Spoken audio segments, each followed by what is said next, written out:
Welcome to the first of what I hope to be several episodes of this, I guess, podcast is the most appropriate term. My name is Said Faridi, and as you can see by the title above my head, this is the Said Faridi Show because couldn't come up with a better name, to be perfectly honest. In any case, so this is a podcast that I'm starting to talk about my passions and the things that I'm interested in. These include movies, television, pro wrestling, anime, music, live events, and just random stuff that on topics that I find interesting. And I figured, it's been a couple of months since this, I guess you can call it cinematic universe, came to an end. And I don't think it satisfied a lot of people. So I figured I'd take a crack at fixing the DCEU or the DC Extended Universe. Now, you don't need me to tell you that the DCEU was a failure from start to finish, both critically and commercially. And look, I'm not here to analyze what went wrong with the DCEU or give my opinions on the movies they've released or any of that. I'm here to try and fix the DCEU. So, what I'm going to do is essentially lay out a timeline of movies. Now, the DCEU ran from the summer of 2013 through the end of 2023. And in that span of roughly 10 and a half years, they released 16 movies, if you include the Zack Snyder's Justice League or the Snyder Cut. So that is what I'm going to do beginning in the summer of 2013 all the way through the winter of 2023. 10 and a half years, 16 movies, exact same release dates.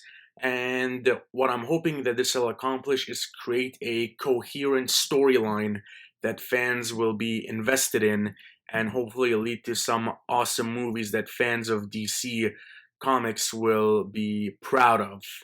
So, let's get started, shall we? Now, starting off on June 14th, 2013, and we start off like we did in real life with Man of Steel. Now, personally speaking, I didn't really like Man of Steel, but I feel that a Superman origin story is the right launching pad for the new DC. Superman is one of the most iconic characters in the history of comic books, and reintroducing him to a new audience, given that Superman Returns didn't exactly set the world on fire, and the previous Superman origin movie was the Christopher Reeve Superman films. So we released Man of Steel with Henry Cavill, and we have it largely follow the same plot with Zod coming to Earth and destroying Metropolis, and they have that fight and whatnot. And the movie ends the same way Man of Steel does. So we released that movie almost as is. For our second film, instead of calling it Batman v Superman: Dawn of Justice, we release it as DC Presents World's Finest, and this will be our first cinematic Batman Superman team up movie. And this is a film that, when it was initially announced, because a Batman Superman movie is something that people have wanted for years, decades, even. And to be perfectly honest, it wasn't what I personally was hoping for. So, how I would do Batman and Superman's World's Finest movie is I'd have it released as a 2.5 hour movie. The film opens the same way that Batman v Superman did, showing Bruce Wayne in Metropolis during that battle with Zod and Superman, and that's how the film opens. Following that, I'd have the next half hour to 40 minutes or be a introduction to this new version of Batman. He's older, his code is not really adhered to. Allow us to know who this Batman is, what his motivations are, his backstory. and that way we can invest in this Batman so that when he and Superman inevitably come face to face, we have a reason to care. Besides the fact that, oh hey, it's Batman and Superman fighting, this is awesome. We need more than just this is cool as a reason to be invested in. Um, so we follow that, and we also have Lex Luthor kind of being a manipulator behind the scenes in this movie. He's kind of orchestrating uh, events that will inevitably lead to Batman and Superman fighting each other. You could have Batman foil a LexCorp operation in Gotham and show us his hatred towards Superman, Lex, that is, and they inevitably come clashing around roughly the end of the 2 hour mark. I'd have the essentially the first half hour intro and Batman's backstory, the next hour and a half just being the build up to the clash, and the final half hour of this movie being just a 30-minute action sequence, if you will. So it starts off with Batman and Superman fighting, and then Lex Luthor shows up, and instead of what they did with Doomsday, which I thought was horrible, we bring in Metallo and Deathstroke. Deathstroke as a hired assassin, and Metallo, a robot powered by kryptonite. And my rationale behind this is Batman and Superman beat each other up so badly, neither man can get up. And instead of that ridiculous Martha scene from Batman v Superman, Lex comes down, he sends Deathstroke and Metallo to deliver the final blows. They beat up Batman and Superman, and that's when Wonder Woman shows up, and we basically have Superman, Batman putting aside their differences, teaming up with Wonder Woman for the greater good of taking on Deathstroke and Metallo, which the good guys ultimately win. Lex is put behind bars, and that is how I would conclude World's Finest. For our third film in August 2016, instead of Suicide Squad, I would release the Wonder Woman movie here. And I'd have this largely be the movie we got in 2017, basically a Wonder Woman origin movie, which I thought that film was great. So, change nothing, leave that movie as is. June 2nd, 2017, instead of Wonder Woman, because we released that essentially a year earlier, we release The Flash. And this is how I would do The Flash.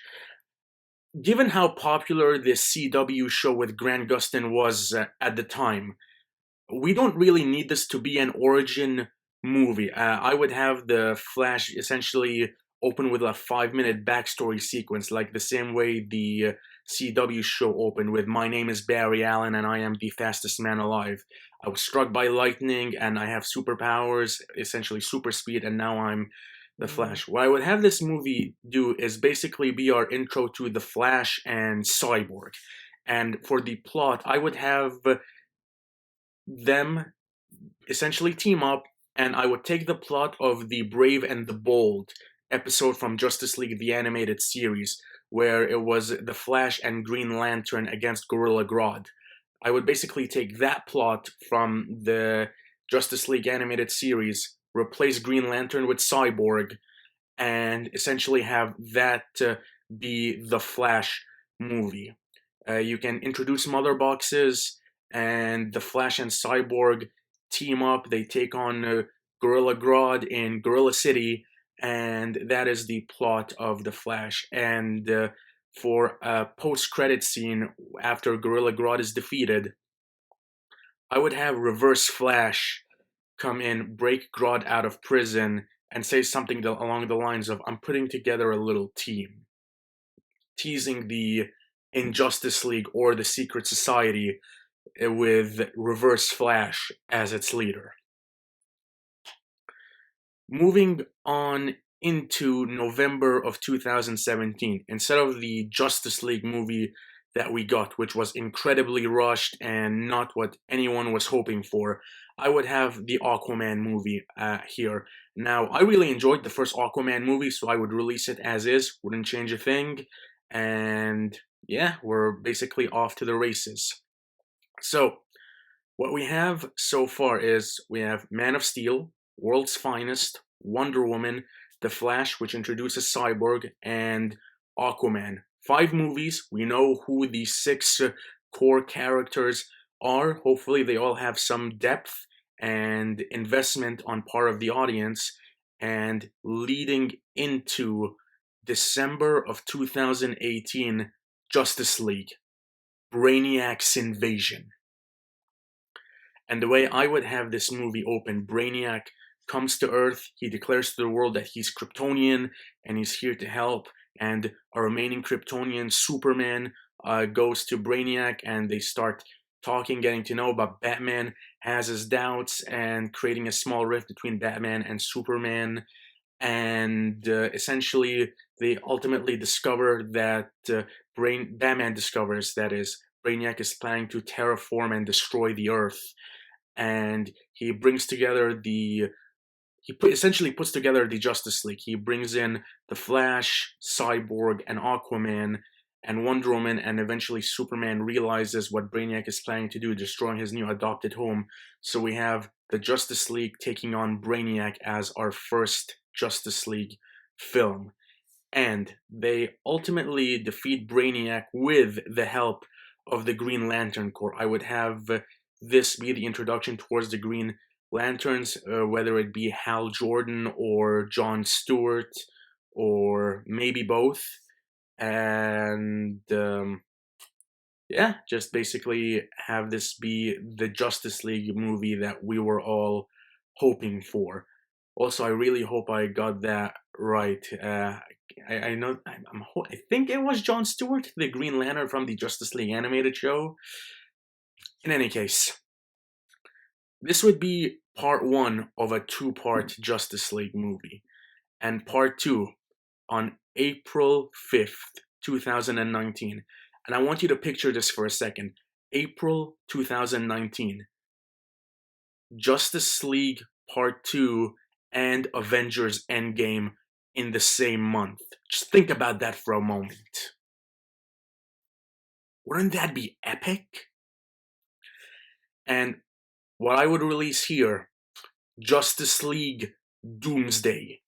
And essentially, we take the 2018 Death of Superman animated movie, but we release it in live action.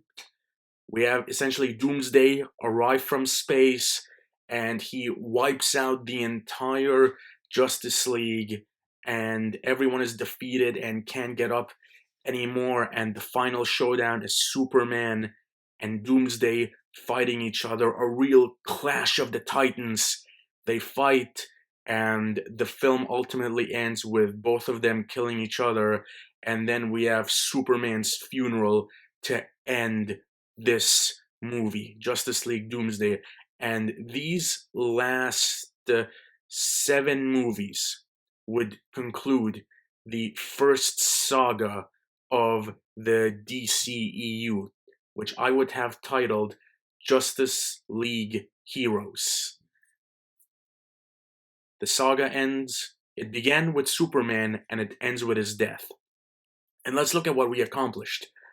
All our 6 main characters got their intro movies, and we know about them, we know their backstories, we know their motivations, we introduced the Green Lantern Corps, we have believable final boss movies with Brainiac and Doomsday, believable scenarios where the Justice League would come together and team up.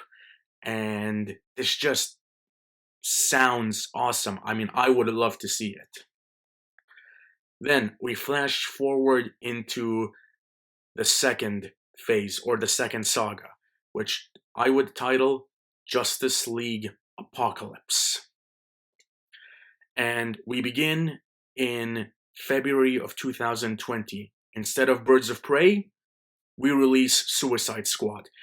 Because when Suicide Squad first came out in 2016, I was like, this doesn't really make sense. I mean, yeah, I know, like, a good portion of a city was destroyed, but doesn't really feel like the appropriate time to introduce a Suicide Squad. After Brainiac and Doomsday, this would feel like the perfect time to introduce a Suicide Squad. And I would have. Okay, to be perfectly honest, I actually enjoyed the first Suicide Squad movie. It's one of my guilty pleasures. I acknowledge that it has its flaws and isn't really the best, but it's one of my guilty pleasures. I enjoy it. And I would have the plot largely be the same with the Enchantress, her being a villain, and you have this like ragtag team of rogues. You can have Boomerang, Deadshot, Harley, all these guys, and basically we have that as our first Suicide Squad movie. Flash forward to December 25th, 2020. Shazam. Now, I'll acknowledge that to me, the first Shazam movie was the best film released in the DCEU. That film was incredible. Great story. I loved the performance of Zachary Levi as Shazam. I thought he killed it. So I would release the first Shazam movie as is on December of 2020. March 18, 2021. Instead of the Snyder Cut, this is where we release Black Adam. And we have the Justice Society in the film. We have the film roughly play out the same way the first Black Adam did, although instead of the end credit scene where it was Superman confronting Black Adam, we have Shazam, the Shazamily, confronting Black Adam, and that is how I would have the first movie end. I mean, how I would have Black Adam's movie end. August 2021, instead of Suicide Squad 2, we release Wonder Woman 2. And what I would do in this movie is I would introduce Intergang. I would have them be after the Scarab, which is located in the museum where Diana works at. I would have this be the introduction to Blue Beetle, and this essentially being Wonder Woman and Blue Beetle taking on the Intergang. And I would have them also do an invasion of Themyscira, and this kind of plays off of what's going on in Black Adam because Intergang had a role in Black Adam, so they transition here into Themyscira, and essentially I'd have them wipe out Themyscira, and it's Wonder Woman and Blue Beetle who have to save the day, but because she brought a man onto the island, she's exiled from Themyscira. This causes her to get disenchanted and temporarily leave the League, and Blue Beetle is her replacement, and Blue Beetle is now a part of the League. So that's what I would have, how I would have the second Wonder Woman movie. Okay, so after the events of Wonder Woman 2, we flash forward into October of 2022, and we have the Secret Society versus the Justice League. And essentially, the Justice League's original members who are left right now are Aquaman, The Flash, and Cyborg, Superman being dead, Wonder Woman being on her own, and Batman doing his own thing. We'll get to that later, taking on the Secret Society, led by the Reverse Flash. And I would have the Secret Society be composed of the Reverse Flash, Gorilla Grodd, Black Manta, Sabbac, Cheetah, Deathstroke, Metallica, and Lex Luthor wearing his robot outfit. And on the Justice League side, in addition to those original three who I mentioned earlier, I would have the Shazamily, Hawkman, Green Lantern, Hal Jordan, and Jon Stewart, and Blue Beetle, and I would introduce Supergirl later in this movie. I would have the Flash and Reverse Flash dynamic be the emotional focal point of this movie. People know the dynamic from the TV show, so I would really play that up. It revealed that it was Reverse Flash who killed Nora, Barry's mom, and you can obviously there's backstory between the heroes and the villains, so you can play that up. And the way I would have Supergirl introduced in this movie is essentially I would have her like land on Earth like in a flashback years before, and she obtains her powers, and then she recovers her memories, and she was sent to Earth to protect Clark, and essentially she realizes that he's gone, so she can to make up for that, she tries to protect the Earth, and she joins the Justice League to take on the Secret Society. And if at all possible, I would have the final showdown of this movie take place in a football stadium, the same way that it happened in the animated series, and in the same vein that Shazam 2's final battle ended. Giant stadium with the League taking on the Secret Society. We flash forward from there into March of 2023, and I would have Ben Affleck's solo Batman movie. Not an origin movie, we've seen enough of those, and if there's anything that Robert Pattinson's Batman movie if there's anything that Robert Pattinson's Batman movie proved, is that you don't need a full-on origin movie to play up Batman. So, I would have um, Jared Leto's Joker be the main villain of this movie, really play up that backstory that was hinted at in Batman v Superman, showing the dynamic between this older, more brutal, more violent Batman and this more gangster, unhinged Joker. And I would have this movie end the same way the Snyder Cut ended. Bruce is just chilling at his mansion. He wakes up and he's greeted by Martian Manhunter, and he says there's a threat coming, which leads us right into our next movie in June of 2023, which is our Martian Manhunter origin film. Introduce us to John Jones, let us know who he is, give us a reason to care, and I'd have this be a dynamic on basically a war on Mars with the Martians and the White Martians, and how John was essentially the only living survivor, and he left Mars to Earth, and he's essentially protected Earth ever since he's gone there. August of 2023, Suicide Squad 2. Very simple, James Gunn's Suicide Squad movie. We do that, not changing anything. Same characters, same storyline, same plot, same everything. We leave it as is. Culminating in December of 2023 with the final Justice League movie, Justice League Unlimited Apocalypse. 3 hours movie. I would have the first 2 hours essentially be introduction to Apocalypse. Let us know who Darkseid is, some backstory, what we got roughly towards the beginning of the Snyder Cut.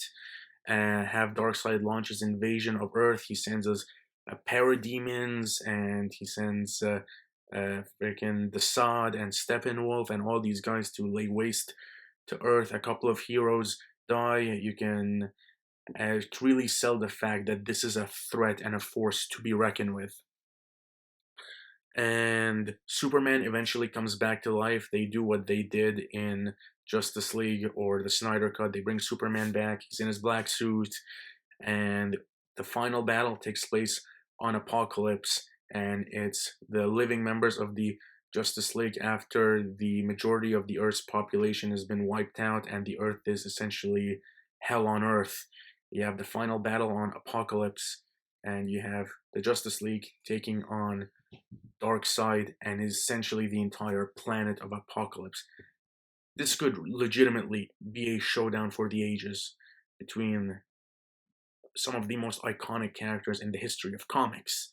And if there's anything that the finale of Justice League Unlimited and Justice League Dark Apocalypse War proved, is that you can have something be dark, gritty, and awesome. And I would lean heavily into those two properties as inspiration for this movie. The movie ends with Apocalypse being destroyed, Darkseid is defeated, but when the Justice League returns to Earth, they realize that it'll take years, maybe even centuries, to rebuild the planet. So the Flash realizes that he can run back in time to change things, and Justice League Unlimited Apocalypse, the second phase of the DC universe, ends with the Flash running back in time, resetting the timeline, creating a flashpoint, essentially ending the current DC universe, setting up an open slate for the future. And this is how I would end the DC extended universe. And let's look at what we accomplished here with the 16 movies that I laid out. Our six main characters got introductions, backstories, and we're invested in who they are. We have a reason for them to team up and a reason for them to reunite. We have a believable uh, threat that brings them together. The Suicide Squad has a reason to exist. Shazam's backstory and Freddie Freeman's fandom will make a lot more sense. This is essentially gold, and the thing that breaks my heart, especially with the DC universe, is like this legitimately could have been something special, but instead what it ended up being was just a colossal dumpster fire and a ton of wasted opportunity. So I hope that what I laid out was at least a satisfying 16 film story that satisfied from beginning to end. And just to quickly recap: Man of Steel, World's Finest; Wonder Woman, The Flash; Aquaman, Justice League, Brainiac's Invasion, Justice League, Doomsday; Suicide Squad, Shazam, Black Adam, Wonder Woman 2, The Secret Society, Ben Affleck's Batman movie, Martian Manhunter, Suicide Squad 2, Justice League Unlimited, Apocalypse War. Two sagas, 16 movies. That's how I would have booked the DC Extended Universe. Let me know what you thought. If you enjoyed this video and stuck around to the very end, please feel free to hit the like and subscribe button. And, well, hope to see you on the next one. Till then, take care.